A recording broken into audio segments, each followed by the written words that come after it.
ফেনীতে যৌন হয়রানির অভিযোগ করায় মাদ্রাসা ছাত্রী নুসরাত জাহান রাফিকে পুড়িয়ে হত্যার চেষ্টার অভিযোগ উঠেছে সহপাঠীদের বিরুদ্ধে। স্বজনদের অভিযোগ, মাদ্রাসা অধ্যক্ষের বিরুদ্ধে যৌন হয়রানির অভিযোগ তোলায় ছাত্রীকে হত্যার চেষ্টা করা হয়।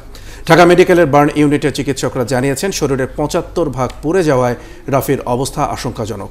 আরও জানাচ্ছেন সাজিদ হিটলার। প্রতিদিনের মতো শনিবার সকালে ফেনীর সোনাগাজী ইসলামিয়া সিনিয়র ফাজিল মাদ্রাসায় যায় আলিম পরীক্ষার্থী নুসরাত জাহান রাফি। কিন্তু পরীক্ষার বদলে আগুনে ঝলসে দেওয়া হয় তার পুরো শরীর। রাফির স্বজনরা জানায়, পরীক্ষা কেন্দ্রে ঢোকার পরই তার সহপাঠীরা মাদ্রাসার ছাদে ডেকে নিয়ে যায়। এ সময় মুখোশ পরা 4 জন মেয়ে রাফির শরীরে কেরোসিন ঢেলে আগুন ধরিয়ে দেয়। পরে তাকে উদ্ধার করে স্থানীয় হাসপাতালে প্রাথমিক চিকিৎসা দিয়ে আনা হয় ঢাকা মেডিকেলের বার্ন ইউনিটে।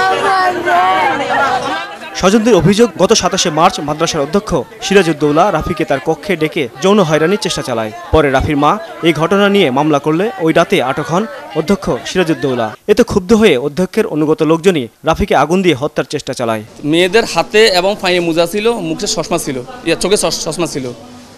সে চিনতেছে না। তখন যখন ওইখানে গেছে ছাদে, 3তলা ছাদে, বলো যে তুমি হুজুরের বিরুদ্ধে যেটা বলছো এটা মানি নাও, এটা কিছু না, তুমি বললে হয়ে যায়, এটা শেষ করো, হুজুর যেন নির্দোষ প্রমাণিত হয়। তখন সে বললো যে না, আমি তো মামলা করছি, আমি একটা সঠিক বিচার চাই, হুজুর আমার প্রতি যে অত্যাচারটা করলো এটা আমি বিচার চাই। তবে রাফির শরীরের প্রায় ৭৫% পুড়ে যাওয়ায় আশঙ্কাজনক অবস্থায় রয়েছে বলে জানান বার্ন ইউনিটের চিকিৎসকরা। তার প্রায় সমস্ত শরীরই পুরা। আমরা তখন পরীক্ষা করলাম, দেখলাম যে তার 75% বার্ন এবং মোটামুটি অলমোস্ট ডিপ বার্ন।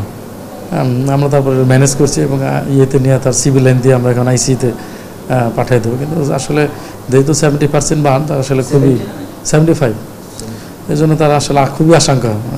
মানে এত বার্ন হলে সাধারণত বাঁচে না। তবে আমরা যতটুকু পারি আমাদের যথাসাধ্য আমরা চেষ্টা করব। 24 ঘন্টা না গেলে রাফির শরীরের সার্বিক পরিস্থিতি সম্পর্কে বলা যাবে না বলে জানান চিকিৎসকরা।